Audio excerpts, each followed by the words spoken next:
আসসালামু আলাইকুম দেশবাসী। হাদিস সম্পর্কে আমার জানা নাই। আমি একটা জিনিস জানার জন্যে মানে ভিডিওর সামনে আসতে হলো।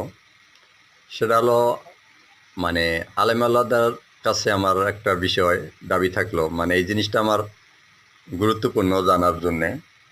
আমার দেশের বাড়ি কুড়িগ্রাম জেলা, কচাকাটা থানা, ৯ নম্বর ওয়ার্ড।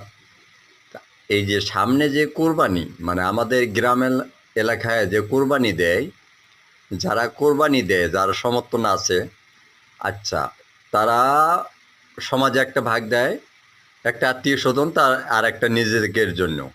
এই যে সমাজে যারা ভাগ দেয়, আমরা যে একটা মাথা পিছু ভাগ করি গ্রামে, মানে সমাজের একটা ভাগ আছে। আচ্ছা, এই ভাগটা কি যারা কোরবানি দিল তারা নিতে পারবে কি না? আমাদের এখানে নেয়, আবার অন্য পাশের একটা জামাত আছে, সমাজ আছে, ওইটাতে নেয় না। আমার সমাজে যে গরু কোরবানি দেয় বা